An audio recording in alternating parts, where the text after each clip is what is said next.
Oh, I have a hair in my eye. What's up, guys? Hi, Carly here. I am coming to you today answering some questions that you left me on my Instagram so that we can get to know each other better. Let's dive into it. What's happening with my hair right now? Good Lord Jesus, hallelujah. Hallelujah. It's a pretty day. You ready? Sorry, speak up a little bit. It's a little low. Yes. Okay, okay, that was a yes. I'm ready. I heard you. Okay, let's see. Where do you see yourself in 5 years? Wow. How old will I be? 27. I see myself on a whole other level with everything creative. Having a ton of music out and projects and really creating art and entertainment and things that connects with people and makes people feel. I see myself touring. I want to be, oh, sneeze. Oh no, oh no. Excuse me.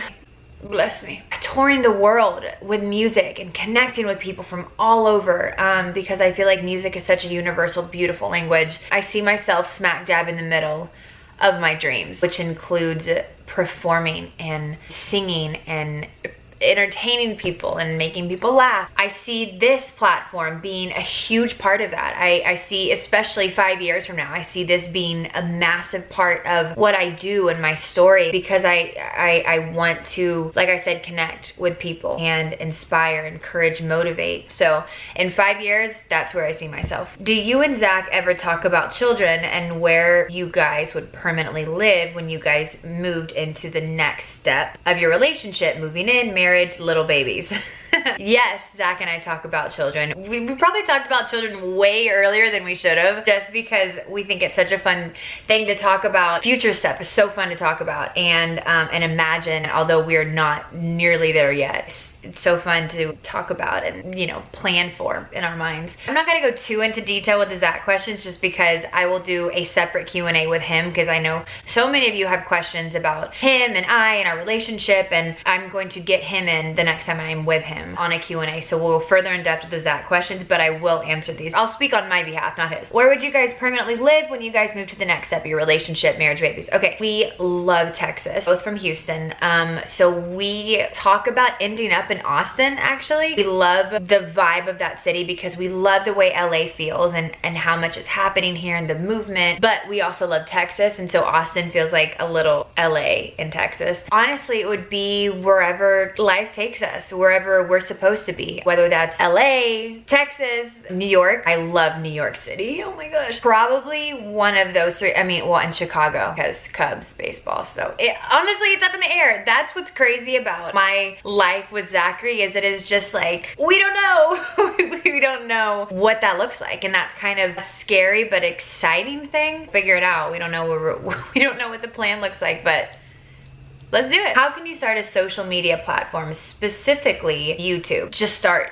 Just start. The number one thing I see people do, and I am guilty of myself, is waiting for the perfect moment. There is no perfect moment. That doesn't exist for anything. Start. There is no better time in our world and day and age right now to start a social media platform and to document your life on it. I think that there is something so cool about that, and I have always kind of known, but just recently been reminded actually by Gary Vee. He's incredible. I'm reading his new book, Plug. It's amazing, crushing it. Go get it. It'll change your life. But he makes a good point. How cool would it be if someone like Michael Jackson, if we had been able to see Michael Jackson journey through his success and what that looked like and that process? It would be so cool to look back on now. When it comes to YouTube, just start. You have a camera on your phone, pull it out and start documenting yourself and the things that you love. Make sure that you're doing something that's authentic to you, creating a channel and content around stuff that is truly you. I think people can sniff through the fake. Being fake will only sustain you and keep you afloat for so long. Authenticity is really what shines through, and so make it authentic.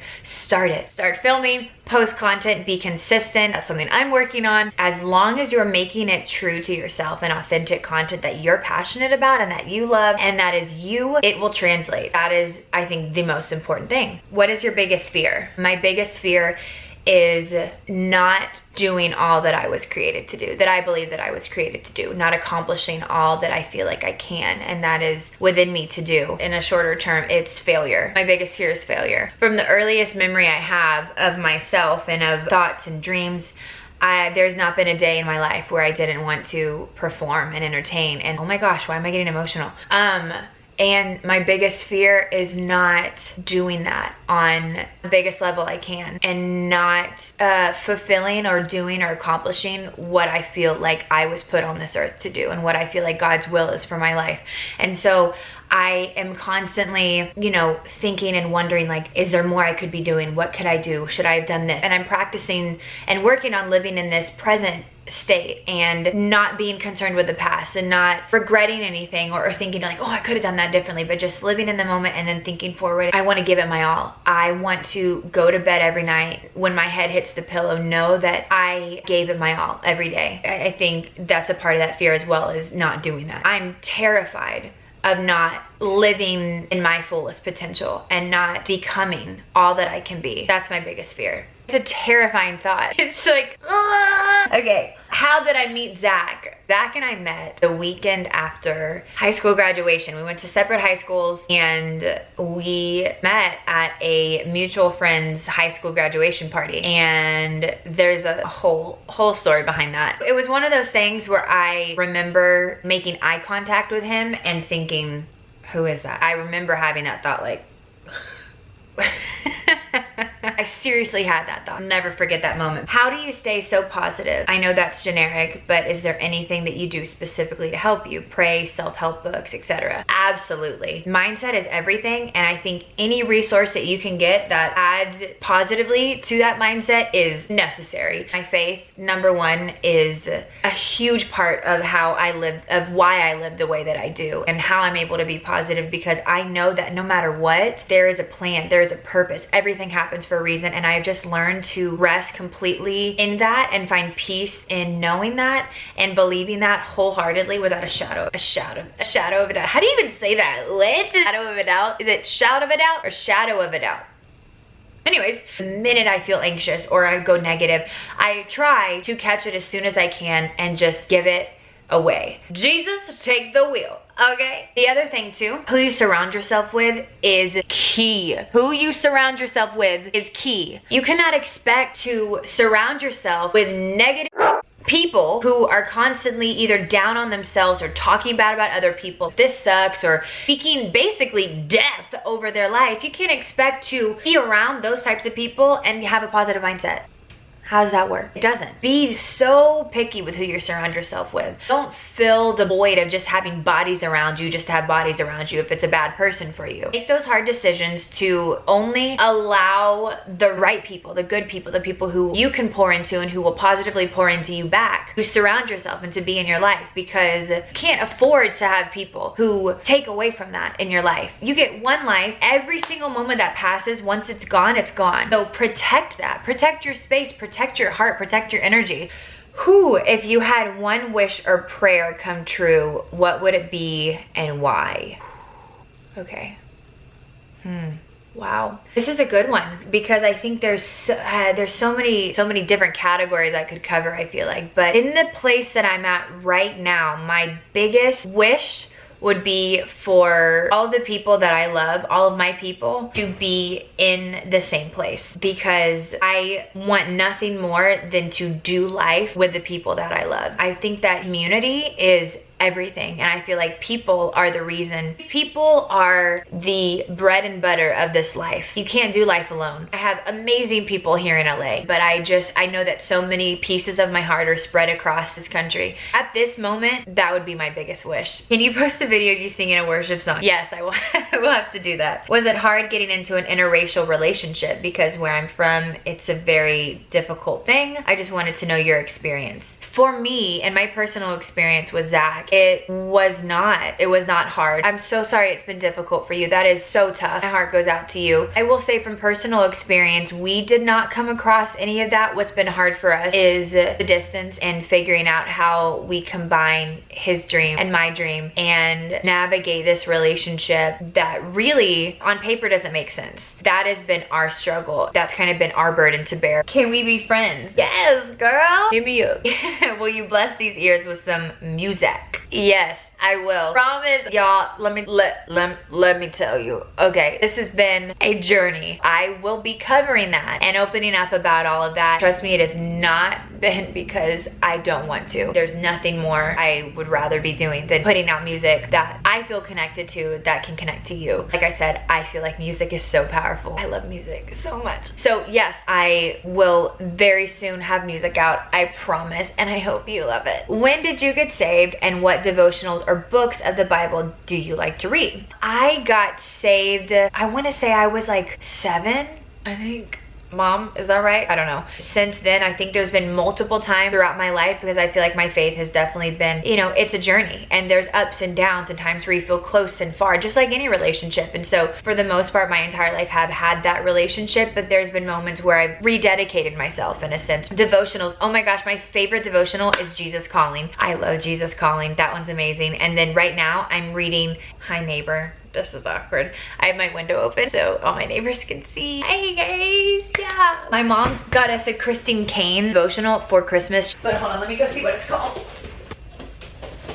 It's called Unshakable by Christine Kane. It's a devotional I'm doing now every day, and it is amazing. As far as books of the Bible, my favorite 2 books are Psalms and Proverbs by far. Favorite mascara and How Are Your Teeth So White? My favorite mascara ever, there's 2. The first one is Better Than Sex by Benefit. The second is YSL's Baby Doll. Yeah, those 2 will change your life. I love Crest white strips, but I don't use anything less than 30 minutes. I usually do the hour ones. Glamorous White Professional Effects. Also, the toothpaste I use is Crest whitening, but it's the Luxe Glamorous White. So it's the one that says removes 90% of stains. It has a higher percentage of like the stain removal. So I use that for my teeth. So I drink a ton of coffee. I feel like I have to freaking do all the white strips and the, oh, so cute. How were you introduced to your faith? How do you continue to grow and stay grounded in it? How do you handle the pressures to compromise? I was introduced to my faith by my parents, was raised in a Christian home. I feel so blessed to have grown up in an environment where that was introduced to me. How do I continue to grow and stay grounded in it? The people I surround myself with. Y'all, I cannot stress enough how important that is. I continue to grow in it by being hungry to grow in it, and by remembering that everything I have, every blessing I have is from him. And so why would I not want to grow closer? Spending time praying and in quiet times and going to a church that feeds that and community. I don't apologize for who I am, for what I believe. And when it comes to standing up for what I believe in, or doing something, not doing something, not crossing lines, whatever, I'm not going to apologize to a human, because this human's opinion of me might be different, or they might laugh at me or think I'm weird or disagree or whatever. That's cool. You're a human. Love you, but you're a human. I'm more concerned with what he thinks. I definitely have felt pressure, especially out here in this industry. Say this, do this, wear this, whatever. I've always been brought back to what matters in the grand scheme of things. Who is this really about? Who am I really more concerned with pleasing? Yes. First of all, you inspire me to be more open-minded and positive. Yay! Good. That's what I want. So my question is, why LA? What are you doing out there? I'm guessing it's music related, but what is the outcome, and how can you afford LA? I can barely afford gas. Pass on your secrets. I've always wanted to be out in LA. When I was deciding on whether I should come out here, I was actually a freshman at Baylor University. I kept thinking that I needed to move to LA. I needed to move to LA, which was crazy because I had just started my college journey, all of that. So 19, packed up my bags, drove with my dad across the country to move here. Since then, it's been getting my roots here and figuring out the industry and navigating and trial and error and situations and learning experiences. I don't feel called to move anywhere else right now. And so that's why LA. I am pursuing a career in the entertainment industry. The goal of the outcome is to grow it to a level where I do have a platform of people that I'm connecting with and who I can inspire and encourage and share my art with and tour and be able to do what I love to do on as massive of a level as possible and share that love and that passion with as many people as I can. How can you afford LA? I'm an independent consultant for Rodan Fields. We're the #1 skincare brand in the US, just saying. I'm able to work from my phone and my computer on my own time, and so I wake up every day and I get to decide what my day looks like. It has blessed me so much, and that's a whole other thing, but like, cannot even tell you how grateful I am for this company, this amazing business. I get to connect people to incredible skincare that gives them visible results and makes them feel confident in their skin, and I also get to connect people to this amazing business. That is my secret, the best secret I could ever share with you. Do you have any advice on having a strong, loving, God-centered relationship? And for someone who might be starting one, how not to screw it up?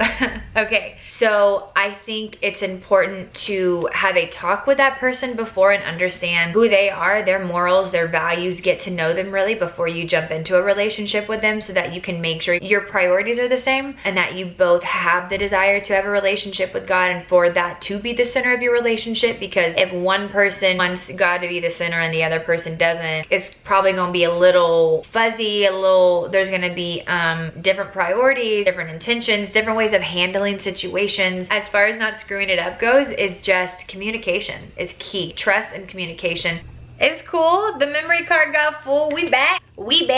I was talking about how not to screw up your relationship. Basically, communication is key. Trust is massively huge. Just be honest and have fun. That's another big thing. It's like, don't forget to have fun. Don't forget the reasons why you fell in love with that person in the first place. Your happiness will be taken care of if you're both putting each other first. What advice would you give someone who's afraid to follow their dreams? This speaks to my soul. I'm one of those people who believes that you, no matter what, should go after your dreams. I think you should take risk. I think you should jump and maybe not know if you're going to be caught. I think that this life that we get to live, you only get one. Why would you settle? Don't settle. Are you fulfilled? Are you living every day feeling like your soul's being fed? Are you content? Are you happy? I think that's the reason that midlife crisis exists. I think that if everyone was doing what made them happy, what fulfilled them, and did something that they were passionate about, then why would you have a midlife crisis? So my advice would be to just do it. Just do it. Figure out what makes you you and what fills your soul and what you're passionate about, and do it. I'm not saying, you know, here's all my money and I'm gonna sell my house and live on the street. But I'm also saying, like, maybe don't play it so safe. It's life. I would rather fail than look back and regret and say, what if? Freaking go after your dreams. I don't care if you want to be a pharmacist or an actress or anything in between. Whatever you love to do, do it. Singing advice. My top singing advice would be to take care of your voice. My favorite thing in the world when it comes to singing and little tips and tricks is throat coat tea. That ish is the bomb. Throat coat tea, lots of water. Warming up is key. Making sure that you're exercising your voice. Your voice is a muscle, so you can't expect to just like wake up one day and start using it, or not have used it in a long time and start singing and expect it to come out like Mariah Carey. Oh no.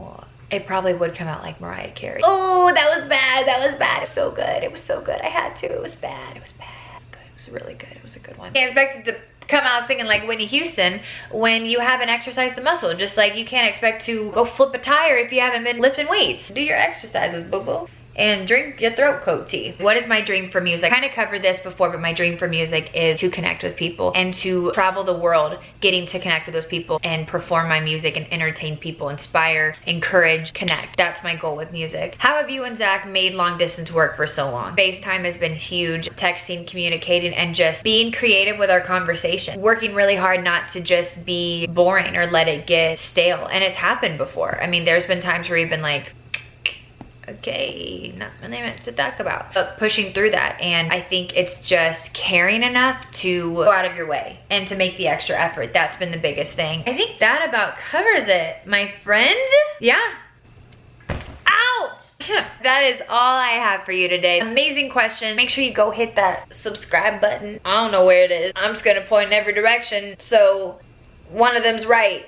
Like, comment, share. I hope you got something out of this. I hope you're feeling encouraged, inspired, motivated. I am done. On that note, none out. None for you is out.